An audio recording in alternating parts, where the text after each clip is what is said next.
Hola, vamos a hacer un ejemplo sobre cuándo se aplica la dinámica de fuerzas o la segunda ley de Newton para el movimiento cuando un sistema está en equilibrio.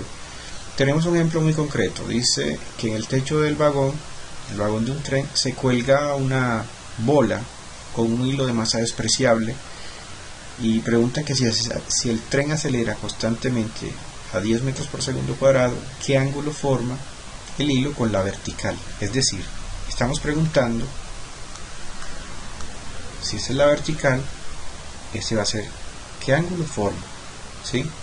Entonces, cuando tenemos este sistema que está aquí en blanco, lo que tenemos que encontrar son las fuerzas que actúan sobre él, ¿sí? Lo primero es que esta bola tiene un peso.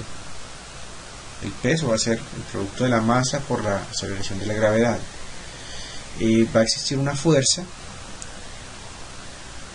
acá debido a la aceleración que experimente, pero también va a existir una fuerza que impide que esa bola se vaya en esta dirección, que es la tensión de este hilo que está acá. Pero como este hilo está en un ángulo con respecto al horizontal, lo vamos a descomponer en una componente vertical y una horizontal. Notamos que este ángulo que está acá, por semejanza de triángulos, es igual a este. ¿Sí? Los ángulos son iguales. Bueno, si ponemos un sistema de coordenadas de esta manera, en que positiva Y va a ser hacia arriba y X va a ser positiva a la derecha, descomponemos esto en dos partes. Esta tensión va a ser la correspondiente al coseno de este ángulo. ¿Por qué? Porque es la proyección de este sobre este. Está asociado al triángulo adyacente de este triángulo rectángulo que tenemos aquí en rojo.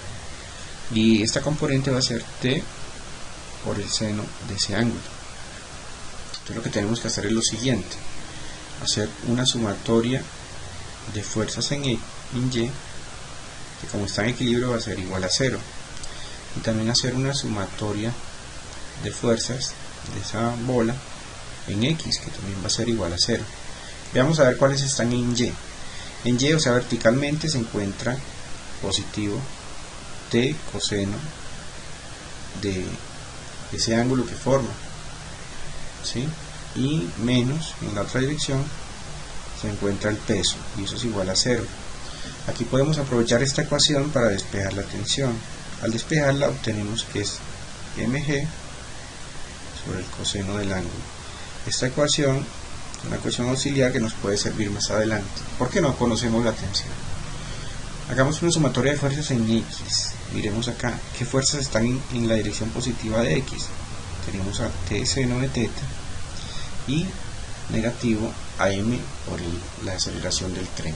Entonces tendríamos T seno de teta menos MA sería igual a 0. De aquí podemos, recuerden que la incógnita es el ángulo, podemos echar a MA para el otro lado y reemplazar T por la ecuación auxiliar que teníamos.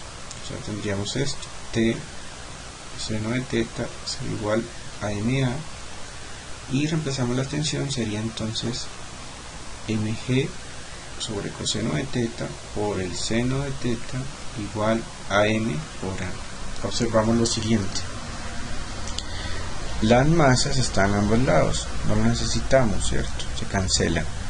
Y también tenemos que el seno de este ángulo sobre el coseno del mismo es la tangente por definición.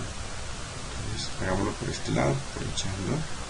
Entonces esta ecuación vamos a obtener que g por tangente de teta va a ser igual a la aceleración. O sea que tangente de ese ángulo va a ser a sobre g. De otra manera, o sea que el ángulo es la tangente inversa de la aceleración del tren sobre la gravedad, la reacción de la gravedad. Y reemplazando obtenemos lo siguiente: es la tangente a la menos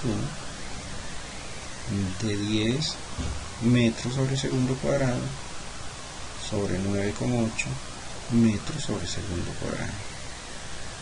Las unidades se cancelan y obtenemos que ese ángulo es igual a 45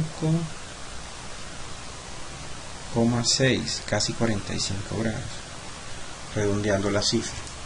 De esta manera entonces usamos la dinámica de Newton para encontrar el ángulo que forma el hilo con la vertical.